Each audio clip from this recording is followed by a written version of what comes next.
Every day starts with the use of energy, whether it's your alarm clock, turning on your lights, heating, air conditioning, or driving to work. Ever since the Industrial Revolution, fossil fuels have provided cheap and abundant energy that has boosted economic growth and development. Wyoming is the largest producer of coal in the United States, totaling about 40% of the nation's production. It allows us to have very low taxes. It allows us to do some incredible things in terms of funding of our university, our community colleges, our road systems, our K through 12 education. And so that has been an absolute wonderful benefit to the state of Wyoming. However, there are downsides to fully relying on a single source of revenue. Oil prices also go down, and they are as they are right now.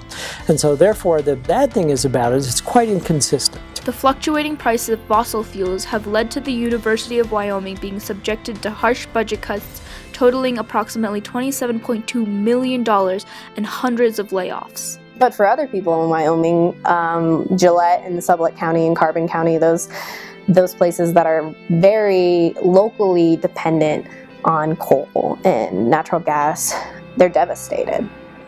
Those towns are completely devastated. I don't think that should be taken lightly by Wyoming politicians, but I also don't think that trying to protect a technology that's fading is the way to fix that. Wyoming has other potential energy sources in the form of renewables such as wind, solar, and geothermal. We have the best onshore wind in the continental United States, and so there's a great opportunity for wind development. In addition, Wyoming is also a tremendous source for solar photovoltaics, which have gotten unbelievably inexpensive in the recent years. I also think there's a great opportunity as we figure out storage solutions for increased use of nuclear power, which is a very clean source. Not only Wyoming, but our nation and the world at large would greatly benefit from transitioning to sustainable, renewable energy sources. We'll have to find other things such as renewable energy.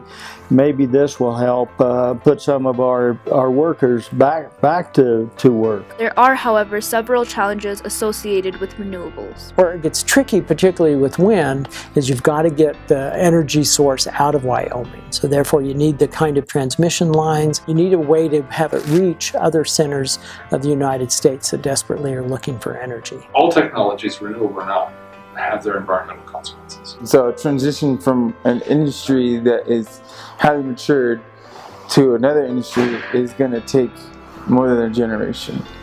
And the issue is, this problem is going to affect us within a generation. If you grow, say, photovoltaic technology industry too fast, it actually generates carbon, doesn't prevent it. In energy, there is no perfect solution. So when there is no perfect solution, you look for the good. And the good is going to be a diverse energy supply that encompasses many of these things. So what should our new president do? I think they need to give us help. The states that are now doing that are getting less dependent on fossil fuels. We need their support and their ideas to help us through the transition. If there was a carbon tax, electricity generated from coal fire and natural gas and any other fossil fuels wouldn't be as cheap, and so then maybe more people would buy wind. I would tell the new president to don't rely solely on renewables, don't rely solely on conventionals.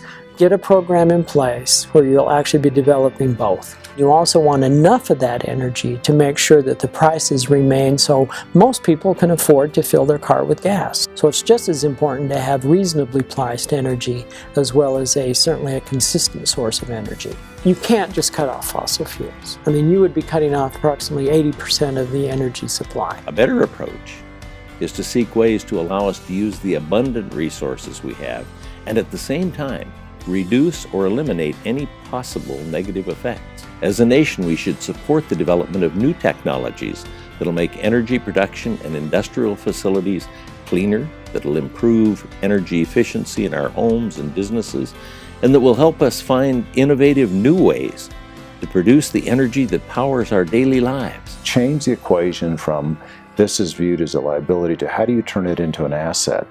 Energy efficiency and environmental preservation are also important criteria. If we the Chinese, the Indians, and the Russians achieved the energy efficiency level of the Japanese, that would take the world 25% of the way home to reducing greenhouse gas emissions 80% by 2050. We want to keep our environmental and our air standards up to, so we're not hurting our future, our kids, our people later on down the road. There's an estimate of over 1 billion people that live in energy poverty that do not have ready access to refrigeration, for example, for medicines, for light.